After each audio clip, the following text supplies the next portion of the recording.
Hello everyone, कैसे हैं आप सभी।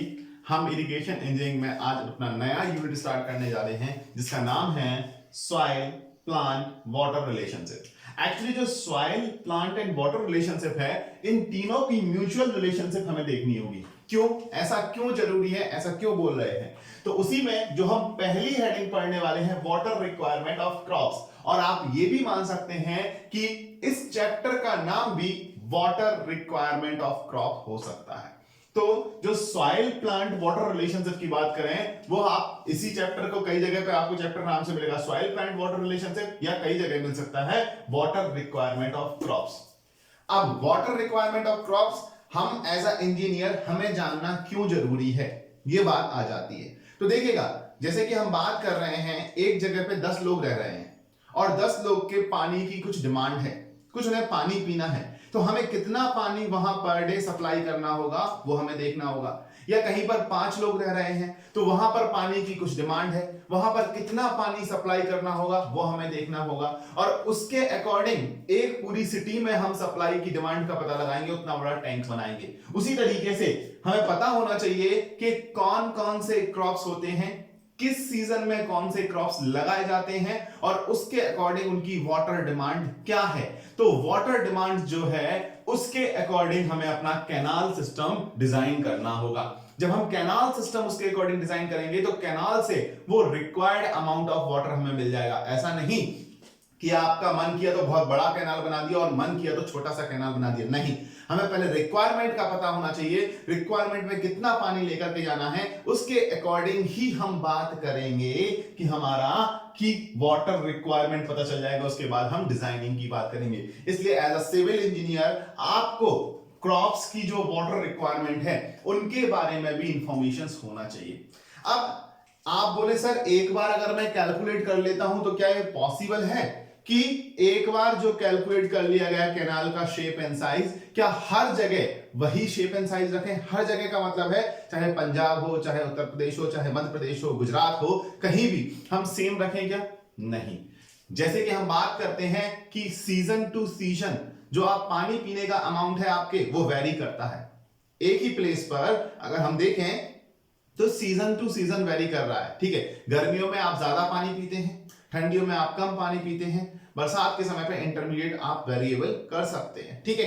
अगर हम बात करते हैं इसी तरीके से एक ही जगह पर जहां 2 लोग रह रहे हैं, सेम प्लेस पर 2 लोग भी रह रहे हैं, तो उस कंडीशंस में भी क्या होता है, दोनों का वाटर रिक्वायरमेंट अलग अलग हो सकता है। या फिर एक व्यक्ति 2 जगह पे जा रहा है, एक बार 1 घंटे पहले वो एक प्लेस पे है, 2 घंटे बाद किसी दूसरे प्लेस पर है, और दोनों का एनवायरमेंट कंडीशन अलग अलग है, तो उनकी वाटर रिक्वायरमेंट अलग हो जाएगी। उसी तरीके से अगर हम जो डिफरेंट क्रॉप्स लगा रहे हैं उन क्रॉप्स की रिक्वायरमेंट किस किस पर डिपेंड करेगी, उन क्रॉप्स की रिक्वायरमेंट जो प्लांट्स का मतलब है क्रॉप्स किस पर डिपेंड करेगी, सॉइल पर डिपेंड करेगी, क्लाइमेटिक कंडीशंस पे डिपेंड करेगी। लेकिन हम यहां पर मेजर फैक्टर किसको मान के चल रहे हैं, सॉइल को।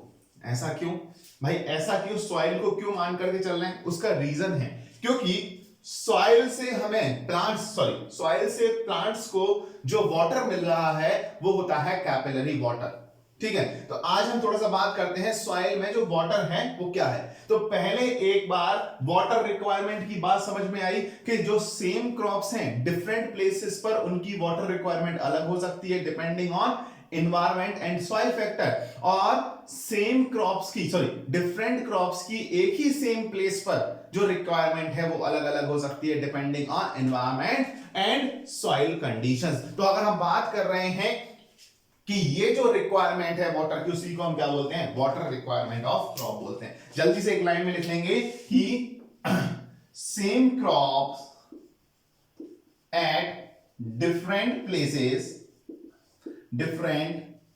places need different water amount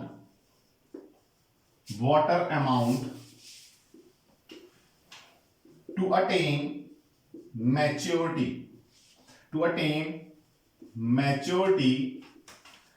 as per environment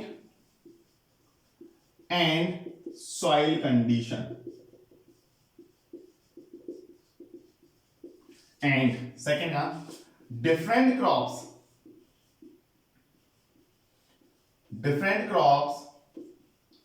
at same place may also need different water amount to attain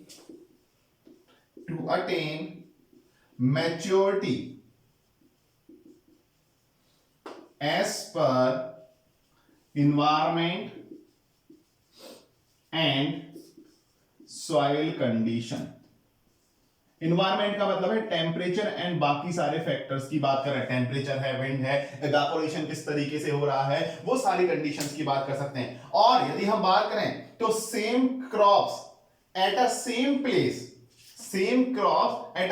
place need different water requirement depending on the season variations. अगर हम बात करें, आज मैं कहीं पर एक गेहूं की फसल लगाता हूं और गर्मियों में उसी जगह पर गेहूं की फसल लगा देता हूं, व्हीट क्रॉप्स को कल्टीवेट करने की कोशिश करता हूं, तो बताइए दोनों सीजन के अकॉर्डिंग वाटर रिक्वायरमेंट अलग अलग हो सकती है या नहीं?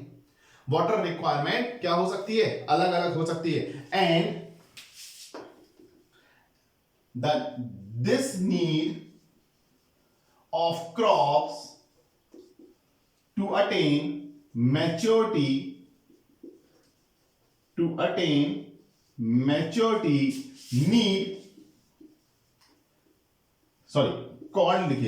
called water requirement of crops. मतलब क्रॉप्स को मैच्योरिटी अटेंड करने के लिए जो वाटर का नीड होती है उसी को हम क्या बोलते हैं? Water requirement of crops. तो पहले तो ये वर्ड समझना क्लियर था कि वाटर रिक्वायरमेंट ऑफ क्रॉप्स क्या है, वो हमने यहां पर समझा कि वाटर रिक्वायरमेंट क्रॉप्स क्या है और किस तरीके से रिक्वायर्ड होता है. इसका स्क्रीनशॉट ले लीजिएगा. फिर हम आगे बढ़ते हैं. अब मैं बात करूंगा कि वाटर रिक्वायरमेंट आपने लिखा सॉइल की कंडीशन पर डिपेंड करती है, कैसे? ठीक है, तो अब हम बात करते हैं the water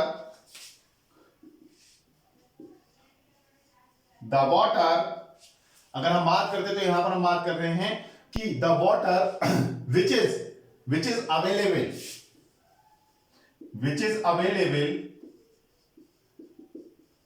in soil for growth of crops known as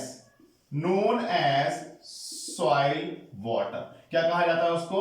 soil water कहा जाता है. अब हम बात कर रहे हैं सॉइल वाटर, लेकिन इस सॉइल वाटर को भी कई तरीके से क्लासिफाई किया गया है. अब हम देखते हैं वो सॉइल वाटर. तो जो सॉइल वाटर की बात की है, वो सॉइल वाटर यहां पे जनरली 3 तरीके से क्लासिफाई किया गया है. पहला ग्रेविटी वाटर, दूसरा हमारा किया गया है कैपिलरी वाटर, ग्रेविटी वाटर, दूसरा किया गया है कैपिलरी वाटर, और तीसरा किया गया है हाइग्रोस्कोपिक वाटर. अब यहां आपसे पूछ लिया जाता है एक क्वेश्चन कि भैया बताइएगा कि जो सॉइल वाटर है, which of the following soil water is used by the crops. निम्न में से कौन सा सॉइल वाटर क्रॉप्स के द्वारा यूज किया जाता है फॉर देयर ग्रोथ, अपनी ग्रोथ के लिए? तो हम बात करेंगे वो वाटर कौन सा है, अभी आप आंसर देने वाले हैं थोड़ी देर में. ठीक है, ग्रेविटी वाटर क्या होता है? ठीक है, मान लीजिए ये लैंड एरिया है, यहां पर रेन हुई, या आपने आर्टिफिशियल इरिगेशन किया, आर्टिफिशियल वाटर एप्लीकेशन किया, मतलब इरिगेशन किया. तो जो पानी आया, ये पानी आकर के ग्रेविटी के कारण, under the influence of gravity, कहां मिल गया है? ग्राउंड वाटर में मिल गया है. कहां मिल गया है? ग्राउंड वाटर में. तो अगर हम यहां पर सॉइल को देखें तो इस सॉइल के अंदर जो वाटर आया है वो सारा का सारा under the influence of gravity कहां मिल गया है? ग्राउंड वाटर टेबल से मिल गया है. ऐसा वाटर जो under the influence of gravity flow रहा है उसको क्या बोलेंगे? उसको बोलेंगे हम ground gravity water. Flow under the influence of gravity.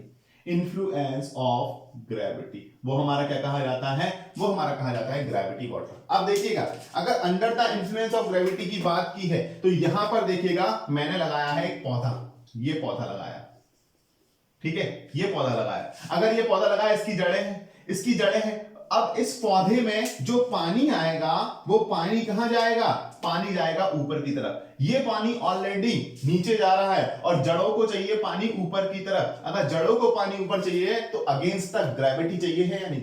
तो क्या ये वाटर अगेंस्ट द ग्रेविटी मिल रहा है? नहीं। तो हम बात करेंगे not used by plant, not used by plants. किसी भी प्लांट्स के द्वारा इस वाटर को यूज नहीं किया जा सकता है फॉर देयर ग्रोथ, ठीक है। Next capillary water. अब देखिएगा यहां पर जो सॉइल अवेलेबल होगा उसमें होंगे छोटे छोटे पोर्स, और आपने देखा है जब भी छोटे छोटे पोर्स होते हैं तो उस कंडीशन में जो पानी है वो थोड़ा ऊपर तक इस तरीके से आ जाएगा, क्योंकि आपने देखा है एफएम में पढ़ा होगा फ्लूइड मैकेनिक्स में कि जब भी एक छोटी सी पतली सी नली को अगर हम पानी के ऊपर रखते हैं तो इस नली में पानी या तो ऊपर चढ़ेगा और पानी या तो नीचे गिरेगा, डिपेंडिंग ऑन सिचुएशंस कि यहां पर जो फ्लूइड है वो फ्लूइड में कौन सा फोर्स लग रहा है, कोहेशन या अडहेशन फोर्स लग रहा है, कौन सा फोर्स इफेक्टिव है। तो या तो पानी ऊपर चढ़ेगा या नीचे चलेगा। तो हम बात कर रहे हैं केवल कैपिलरी राइज की,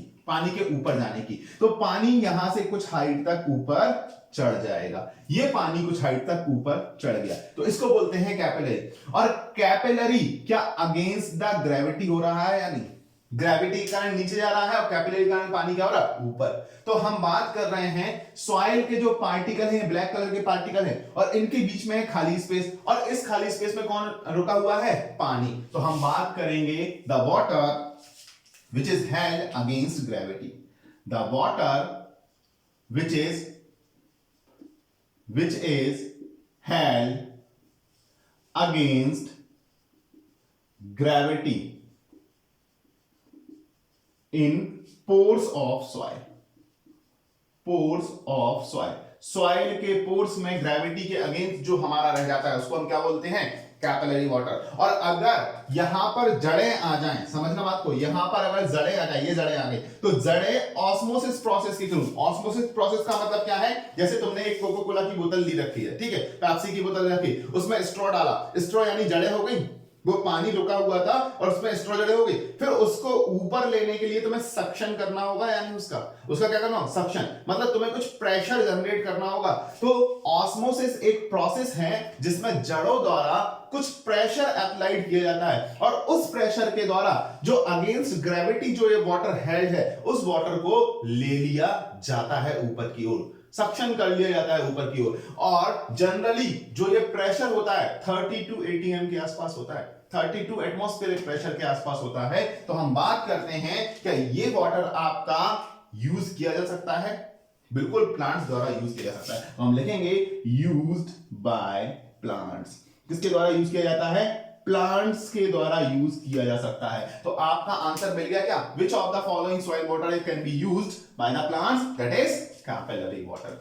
अगेन हाइग्रोस्कोपिक वाटर की बात करें तो हाइग्रोस्कोपिक वाटर वो वाटर, जैसे मान लीजिए ये आपका यहां पर देखिएगा, अगर हम बात करते हैं यहां पर ये आपका सॉइल सरफेस है और सॉइल सरफेस पे क्या होता है, कई बार कुछ पानी चिपक जाता है, कुछ पानी यहां पर आकर के इस तरीके से चिपक गया, ये चिपक गया, ये चिपक गया, जो वाटर सरफेस पे हेल्ड हो जाएगा, सॉइल के सरफेस पर जो वाटर हेल्ड हो जाता है किसी केमिकल फोर्स के द्वारा, उसको हम क्या बोलते हैं, हाइग्रोस्कोपिक वाटर। तो हम बोलेंगे the water which is held at surface of soil, at surface of soil by some forces,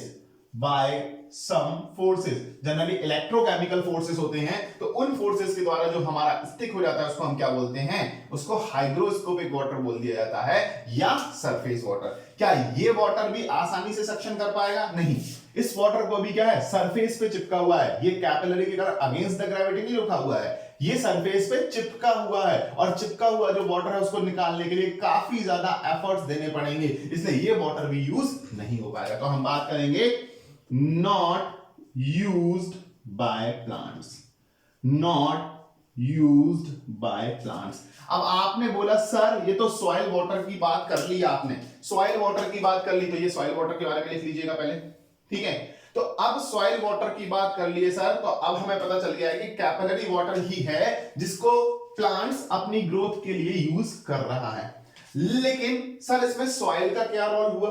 sir soil का, क्योंकि अगर हमारा फाइन ग्रेन सॉइल हुआ या कोर्स ग्रेन सॉइल हुआ, मतलब बड़े पार्टिकल का सॉइल हुआ या छोटे पार्टिकल का हुआ, तो क्या अफेक्ट पड़ेगा? तो वहां एक पैरामीटर आता है बेटा पोरोसिटी। पोरोसिटी, अब वो पोरोसिटी होता क्या है थोड़ा सा समझने की कोशिश करना। मान लीजिए ये 4 फुटबॉल रखी हुई है, 4 फुटबॉल रखी हुई है, ठीक है। इन 4 फुटबॉल के बीच में जो स्पेस होगा, क्या ये तुमको दिखाई दे रहा है? ठीक है। और 4 टेनिस बॉल रख दीजिएगा, 4 टेनिस बॉल, ये 4 टेनिस बॉल।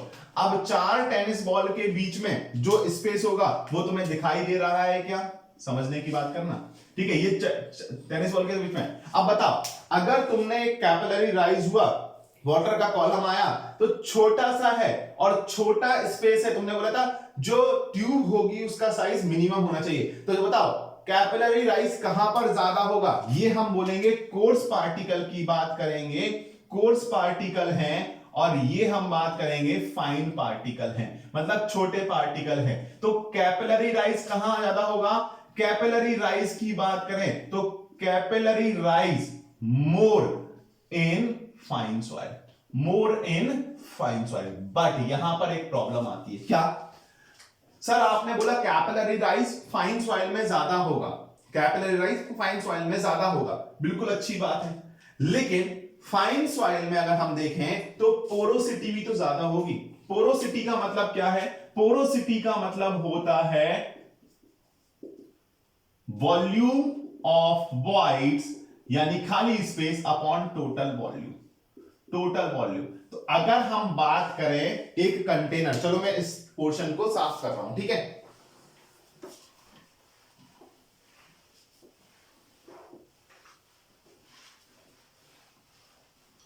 इस पोर्शन को साफ किया, ठीक है। तो अगर हम बात करें पोरोसिटी इज इक्वल टू क्या होता है, एन से डिनोट करते हैं volume of voids upon total volume. अब ये पोरोसिटी क्या करती है? वाटर होल्डिंग कैपेसिटी बताती है, वाटर होल्डिंग कैपेसिटी सॉइल की, water holding capacity of soil को रिप्रेजेंट करती है। ये सारे पैरामीटर आप सॉइल मैकेनिक्स में डिटेल में पढ़ेंगे, ठीक है।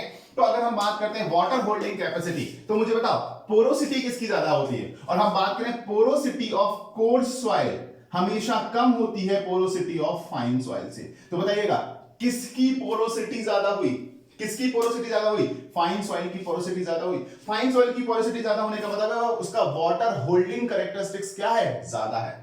मतलब बड़े पार्टिकल के सॉइल में जैसे ही तुमने पानी डाला वो कुछ देर रुकेगा और ड्रेन जल्दी हो जाएगा। तो अगर हम बात करें कोर्स सॉइल में क्या होगा? Drainage is faster, drainage is faster than fine soil. Fine soil के कंपैरिजन में ड्रेनेज क्या है? फास्टर है। और अगर पानी रुका नहीं, कैपिलरी हो गया, मान लो यहां कैपिलरी हो भी जाता तो पानी रुकेगा क्या? पानी रुका नहीं। और पानी रुका नहीं तो क्या रूट जोन के द्वारा यूज किया जा पाएगा? नहीं किया। रूट्स के द्वारा यूज किया जाएगा? नहीं। लेकिन यहां पानी, तुमने पानी ऊपर से डाला, इरिगेशन किया, वाटर होल्डिंग कैपेसिटी अच्छी है, पानी को रोक भी लिया, कैपिलरी राइज भी मिल गया, तो जनरली तुमने जो देखा है जो तुम्हारी क्रॉप्स उगती हैं वो छोटे पार्टिकल वाले सॉइल में ज्यादा होती है। मतलब काली मिट्टी या उससे नीचे वाली मिट्टी जो होती है, चिकनी मिट्टी होती है, उनमें ज्यादा होती है, क्योंकि उनकी वाटर होल्डिंग कैपेसिटी ज्यादा होगी, पोरोसिटी ज्यादा होगी, एज वेल उनमें कैपिलरी राइज अच्छा मिल सकता है। जबकि सैंड में मान लो ड्रेनेज कैपेसिटी ज्यादा होगी, अब सैंड में पानी डालोगे वो रुकेगा ही नहीं, प्लांट्स यूज नहीं कर पाएंगे, यील्ड अच्छा होगा या नहीं? तो एक रीजन ये होता है कि हम फाइन सॉइल को ज्यादा प्रेफर करते हैं। बट फाइन सॉइल के साथ एक और प्रॉब्लम होता है, क्या? अगर ज्यादा पानी स्टोर हो गया तो वहां से पानी को निकालने के लिए तुम्हें मेहनत ज्यादा करनी पड़ती है, पानी को निकालने के लिए मेहनत। तो जो सॉइल के पास जिस सॉइल में अगर हम बात कर रहे हैं प्लांट्स को लगा रहे हैं तो सफिशिएंट हमें यहां से प्रेशर देना पड़ेगा। इसलिए मैंने बोला था अप्रोक्सीमेट 32 एटीएम, बहुत ज्यादा प्रेशर होता है या नहीं, 32 एटीएम प्रेशर हमें लगाना पड़ता है, मतलब रूट्स को लगाना पड़ता है पानी को एक्सट्रैक्ट करने। तो अगर मान लो उसके पास एनर्जी है ही नहीं और 32 एटीएम एनर्जी नहीं लगा पा रहा है तो वो जल्दी ड्रेन हो जाएगा, वो प्लांट जल्दी ही मर जाएगा या नहीं। तो उस कंडीशंस में हम बात करते हैं कि हम mixture of course and fine soil का यूज करते हैं जिससे आसानी से हमारी क्रॉप्स ग्रो कर पाए। आसानी से हमारी क्रॉप्स कैसी कर पाए, ज्यादा ज्यादा बिल्कुल महीन पार्टिकल भी नहीं लेना है और ना ही ज्यादा बड़े पार्टिकल लेना है, ठीक है। तो अगर हम बात करते हैं, इन सारे पैरामीटर्स को आपने लिख लिया है तो इसको एक नोट के फॉर्म में मैं यहां पर मेंशन करवा देता हूं, सारी चीजें यहां पर नोट के फॉर्म में मेंशन करवा देता हूं, ठीक है। तो एक नोट डाल लीजिएगा,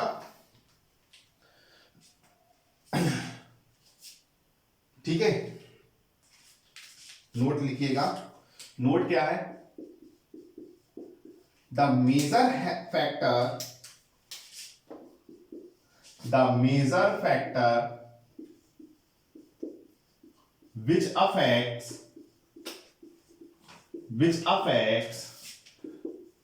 the soil water is porosity, या इसको ब्रैकेट में लिखिएगा वाटर होल्डिंग कैपेसिटी, ऐसा लिखिएगा water holding capacity of soil mass in large void soil. Water drains fastly,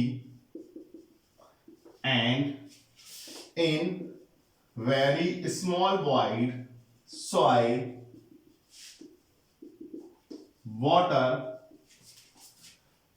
required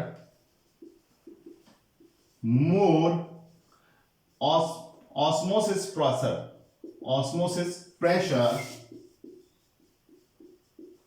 to extract water. Reason क्या है, the major factor which affect the soil water is porosity या water holding capacity of soil mass. In large void soil water drains fastly, and in a very small voids the water requires more power to extract the water, more osmosis pressure to extract water against gravity के against ही तो हमें चाहिए है पानी, capillary water gravity के against. Hence ये हमारा जो है यहां पर सॉइल जो है हमारा एक मेजर फैक्टर बन के आया है वाटर रिलेशनशिप में, soil plant and water relationship में। इसलिए हम सभी तरीके से एनालिसिस करने के बाद हम वाटर रिक्वायरमेंट ऑफ क्रॉप निकालेंगे। इसलिए हर एक डेफिनेशन में हर एक पॉइंट पे लिखा है depending on soil and environmental condition. तो ये इंट्रोडक्शन था इस चैप्टर का। अभी आपको क्लियर हुआ होगा कि हमने इतनी सारी चीजें क्यों पढ़ रहे हैं, वाटर रिक्वायरमेंट की बात क्यों कर रहे हैं, उसके साथ सॉइल को लेकर के क्यों आए हैं, प्लांट और सॉइल का रिलेशनशिप कैसे निकालेंगे, प्लांट और वाटर का रिलेशनशिप कैसे निकालेंगे, तीनों का म्यूचुअल रिलेशनशिप कैसे देखेंगे, ये बात आपको अभी समझ में आ गई होगी।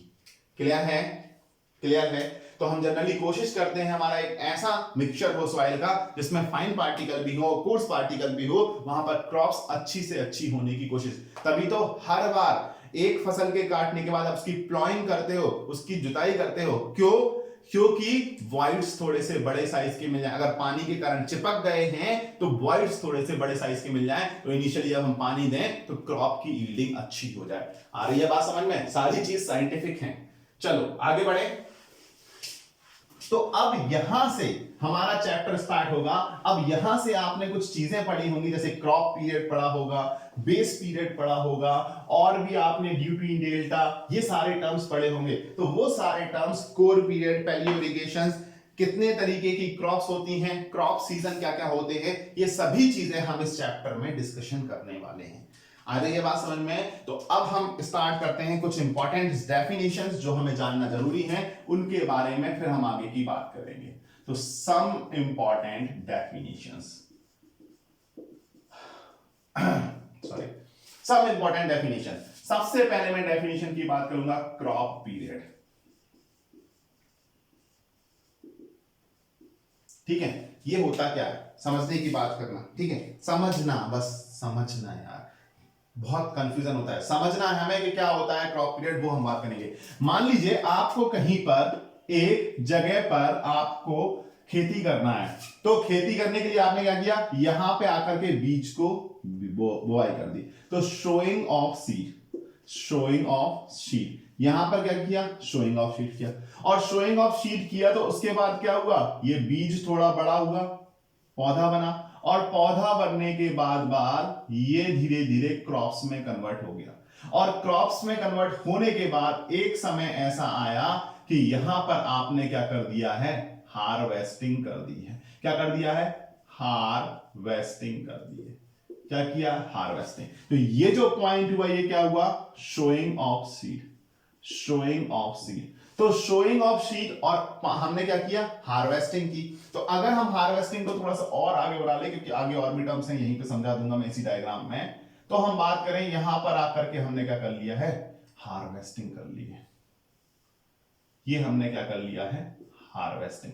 तो ये हार्वेस्टिंग कर ली है, ठीक है। तो हार्वेस्टिंग जब हमने कर ली है तो यहां पर कुछ भी नहीं बचेगा, कुछ भी नहीं बचेगा। तो ये पॉइंट है आपका हार्वेस्टिंग का, ठीक है। तो हार्वेस्टिंग हमने कर ली है तो अब कुछ भी नहीं बचा।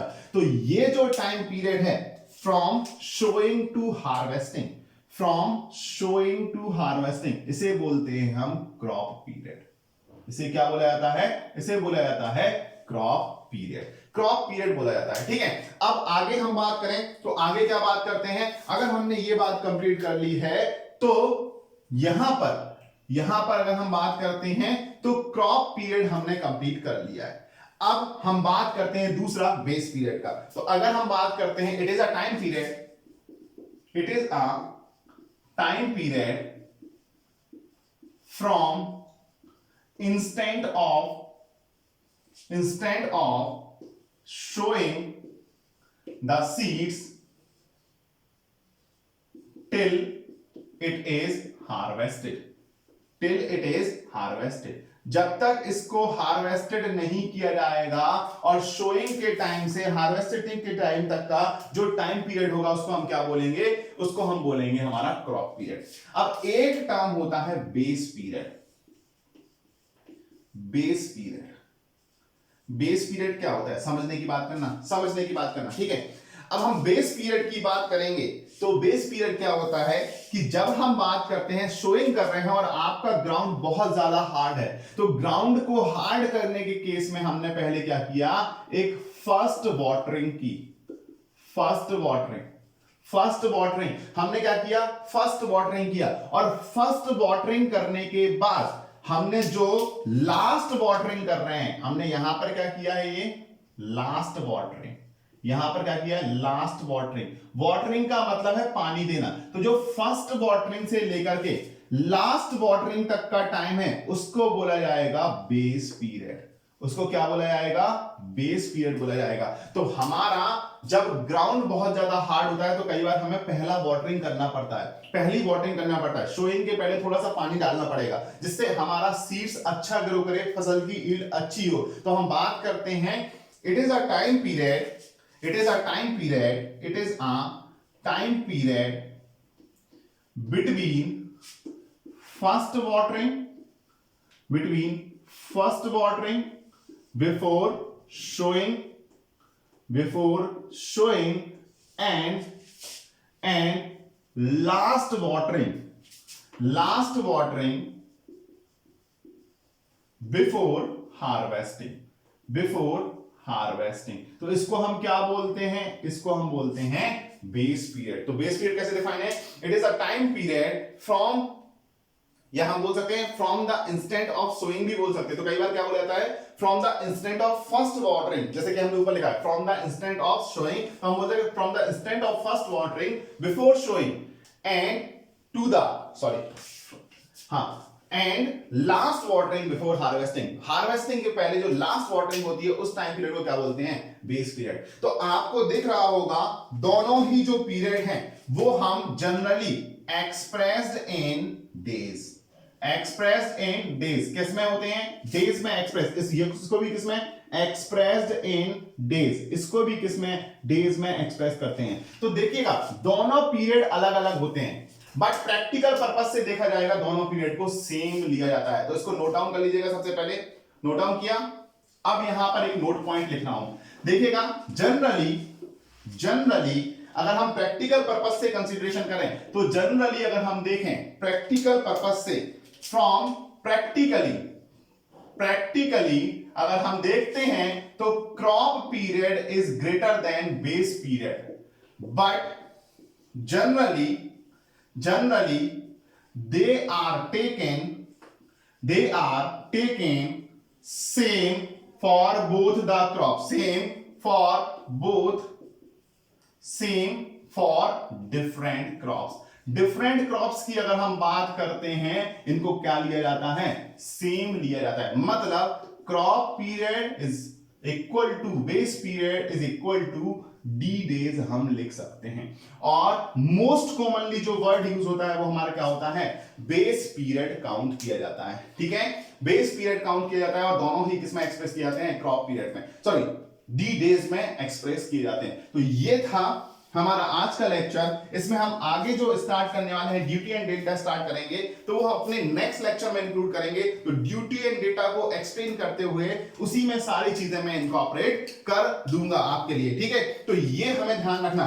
कई बार क्या होता है, इसी पीरियड को देखिएगा जिस पे हमने बीज को डाला है और जहां पर हमने हार्वेस्टिंग की है, तो ये ग्रोथ हुई है या नहीं? तो कई बार इसको क्या बोल दिया जाता है? ग्रोथ पीरियड भी बोल दिया जाता है। तो सिंपली अगर क्वेश्चन में लिखा होगा कि ग्रोथ पीरियड ऑफ क्रॉप्स इतना डेज है, तो आप उसको क्या मानेंगे? उसको बेस पीरियड मान करके सॉल्व करेंगे। प्रैक्टिकली तो कई बार ऑब्जेक्टिव पूछ लेता है, भैया बताइएगा निम्न में से कौन सा सही है। तो हमें ध्यान रखना है क्रॉप पीरियड हमेशा बेस पीरियड से ज्यादा होगा। तो ध्यान रखना, ABCD लिखते हो तो B दूसरे नंबर पे और C तीसरे नंबर पे, C हमेशा बड़ा होगा, इसलिए हम बात कर रहे होते हैं। ठीक है, तो ये था आपका आज का लेक्चर। नेक्स्ट लेक्चर में डी टू डेल्टा के साथ स्टार्ट करेंगे। काफी इंटरेस्टिंग लेक्चर रहेगा, हमारे साथ बने रहिएगा। तब तक के लिए शुक्रिया। लाइक कर देना, सब कमेंट कर देना अपने डाउट्स को, और सब्सक्राइब कर देना चैनल अगर सब्सक्राइब नहीं किया है। मिलते हैं एक छोटे से ब्रेक के बाद। Thank you everyone.